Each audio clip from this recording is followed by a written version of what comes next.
generation members of the Rockefeller family, Daniel Growald and Valerie Rockefeller. Thanks to you both for joining us. Daniel, I'll start with you.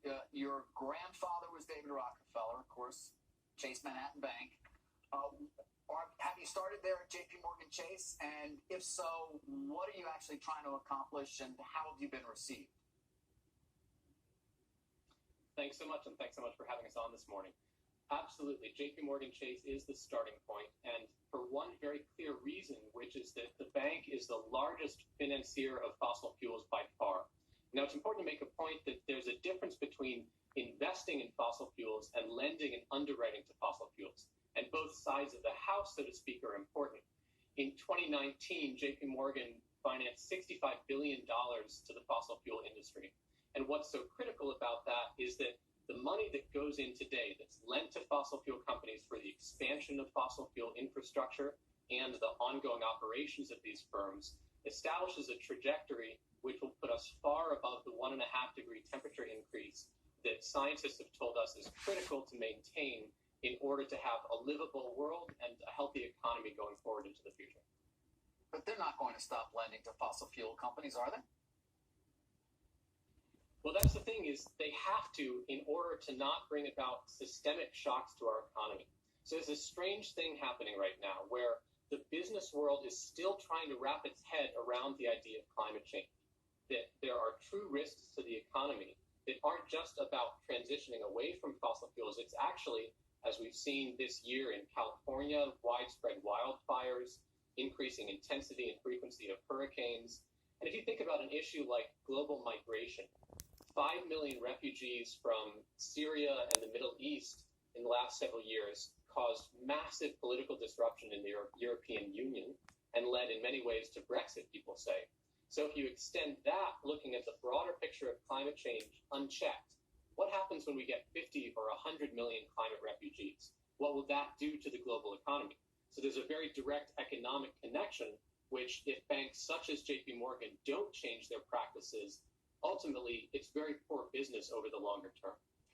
Valerie, without access to capital and access to financing from big institutions, many players in the industry would go bankrupt. Is that your ultimate goal here? No, our ultimate goal is to save the environment and try to help as many people as possible. And obviously, as Rockefellers, we feel a special moral obligation to try to counteract the damage that has been done by fossil fuels. But we've known for decades how damaging these are. And also, frankly, in the last decade, fossil fuel companies have already been losing money despite $500 trillion in global subsidies. That is tax dollar money around the world that should be going into protecting our environment and our health, that's instead going into propping up these fossil fuel companies. Where the money should be going, where we should have our focus, and the focus of Bank Forward is to, of course, not only dry up capital to dirty energy, but to put it into clean energy. I'm from West Virginia.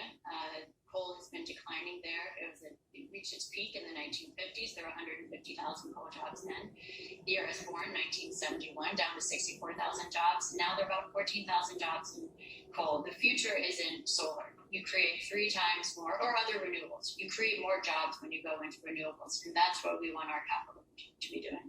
Danny, I want to get your thoughts as well on where the money should be going. JP Morgan committed $30 billion to advance racial equity last week. Do you think that it and other banks need to do something similar with regard to climate initiatives? Absolutely. And at the same time, they have to pivot away from their lending and underwriting of the fossil fuel industry. To use an analogy, if a city's dealing with a flood, the issue of people moving to higher ground, which would be financing clean energy in this case, is less important than simply stopping the flow of new water into their homes. So think about Hurricane Katrina. You could say, let's move people out of their homes, but that doesn't work very well when the floodwaters are still coming in. So yes, people in the 5th Ward of New Orleans should have access to a safer environment to live in, but during Hurricane Katrina, they needed the water to stop. And that's the situation that we're in right now with fossil fuels. On top of that, as Jim Cramer has pointed out, how fossil fuels are really passing into the past. The financial returns of the fossil fuel industry, they're now at the bottom of the S&P 500 for the last 10 years. They've been lending out, they've been taking giant loans simply in order to pay dividends to their shareholders. So there's a need to both pivot away from fossil fuels and absolutely to finance the incredible opportunities that exist in transitioning our world to being safe on climate and having a more equitable and just system for all. Yeah, well, the wind may be at your back in terms of assets that have been specifically allocated towards ESG strategies as well. But Valerie, I'm curious, you are beneficiaries, of course, of a great family fortune. I know it's many generations since John D., not to mention David Rockefeller. Nonetheless, how do you respond to people who say you are biting the hand that feeds you? You've been able to live what we would assume is a very comfortable life, and now we're going after people and an industry that is still employing many people and is still very important and is in fact the result of the riches that perhaps you benefited from. Well, we are very focused on a just transition, which is also why we focus on renewable energy and how to help communities like those in West Virginia, where I grew up, become beneficiaries of the new economy that we are inevitably moving into. It's just a matter of how well we prepare for it. And there are some risks, like the coronavirus, which we could not have predicted. And there are some risks which we know about. It is an existential and financial risk to all of us. And yes, of course, our family has a history in fossil fuels, but that was one guy 7 generations ago who made that money. And the family, and yes, I am very grateful for it and very much acknowledge the privilege around that. But actually, the family, ever since John D. Rockefeller Jr., our great-grandfather, has been very focused on the environment, preserving public lands, and now climate change policy, since we have to understand that we are interdependent and you can no longer protect parts of beautiful places. Now we need to look at ourselves as part of the world.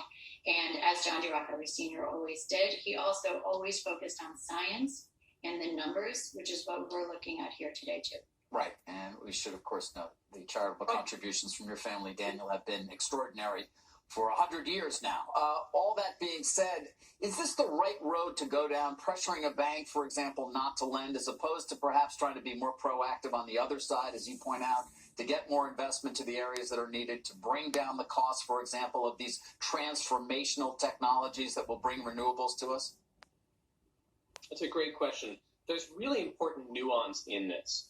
For one, what we're actually asking JP Morgan to do is to commit to stop financing fossil fuel companies which don't themselves have a plan to transition to a world that's safe with climate change. So that means fossil fuel companies themselves and the banks need to be working together to figure out how do they transition the fundamentals of their business model to be able to support a low carbon, a zero carbon economy. Now, there are companies that have begun that journey. There are no fossil fuel companies that are currently there. But what I'm looking for is not to simply, end an industry that employs a tremendous number of people. It's to actually inspire the banks and the industries to work together to meaningfully shift away from the basic elements of their business model, which is focused on fossil fuels right now, to focus on being energy companies in the sense of renewable and zero carbon technologies. Well, Europe is ahead of us in that, right? I mean, isn't BP, for example, although people questioning what their targets are, but I would assume you see other parts of the world that perhaps are ahead of us in what you're describing? Absolutely. In both the fossil fuel companies and the banking sector, we look to Europe as definitely ahead of the U.S. in many ways. So the high-level commitment that BP has made, that's a first step. It's absolutely the direction that all of the other oil majors need to be taking. And there are some industries, such as coal, where it's much more difficult. They're going to have to get more creative in how they pivot their models. But the banks here in the U.S. play a critical role in that right now they're financing, with the case of JP Morgan, $22 billion annually in sustainable finance commitments, but $65 billion in continued fossil fuel finance. So the ratio has to shift. And what we want to do, Valerie, last word to you. I got to wrap it up, but go ahead.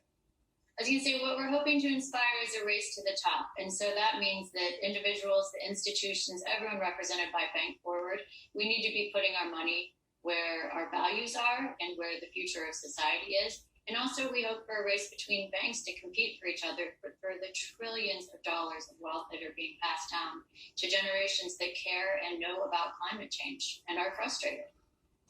Daniel and Valerie, thank you both. Appreciate it. Thank you. As we head to break, we're